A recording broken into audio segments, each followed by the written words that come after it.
ماشي كويس. وعلى آله وصحبه أجمعين.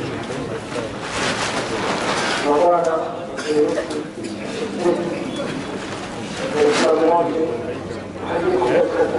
مباركة طيبة من عند المولى. السلام عليكم ورحمة الله وبركاته. يا باسم Nimesimama kufuata amri ya mzee wetu, mlezi wetu, mwalimu wetu, kiongozi wetu Sayyid Ahmad Ali Jamalai hafidhahullah wa ra'ah wa atala Allah maqamahu wa mata'ana Allah bi hayati. Mwenyezi Mungu ampe umri mwalimu wetu, amhifadhi, amlinde na kila makruh, ampe afya ili tuendelee kunufaika naye. Nimesimamishwa kwa ajili ya kupata baraka.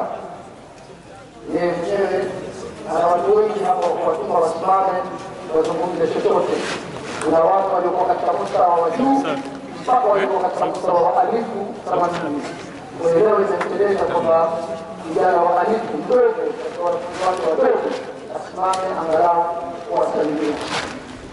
Huko Islam moja umekuwa ni dhiki na maneno kwa kuzungumza na mzee wetu hapa kutoka Abu Dhabi kwamba Abu Dhabi ameshanufaika na Mtume Muhammad sallallahu alaihi wasallam, na haya maneno ni kweli na yamo katika vitabu vilivyoandikwa, hayana shaka yoyote.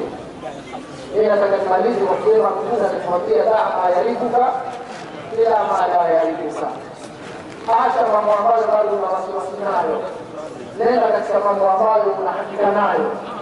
Jambo la kumswalia Mtume sallallahu alaihi wasallam, jambo la kumwadhimisha Mtume sallallahu alaihi wasallam, jambo la kuwa karibu na Mtume sallallahu alaihi wasallam kwa kushikamana na amri zake na makatazo yake, halina wasiwasi.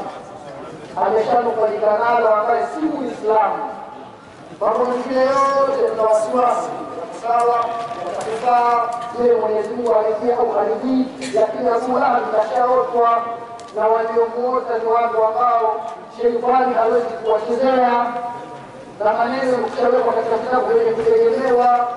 Qur'an inaambiwa hapa itakana hadha kafira kama huwa Abu Lahab ni kafiri mkubwa, jaa dhamuhu bitabdiyada, umekuja kutawa kwake kwa sura nzima tabdiyada وفي الجحيم مخلدا، وقم ndani ya moto wa jahannam atakuwa milele, hata annahu fi kulli yawmin ithnain daima yusqa au khaffafa anhu, kila Jumatatu afanyiwa wepesi wa adhabu kwa sababu ya kumwashahuru kuiba kumshabiria Mtume Muhammad.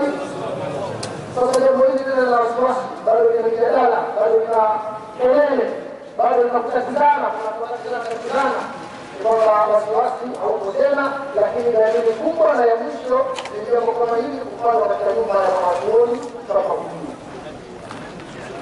nyumba ya ilmu kama hii, kwamba lafanywa jambo kama hili na yeye mwenyewe shiriki anashiriki kupiga duku, kuiba, na masada wako hapo wasomi. Alladhi takfihi al-ishara. Wassalamu alaikum warahmatullahi wabarakatuh.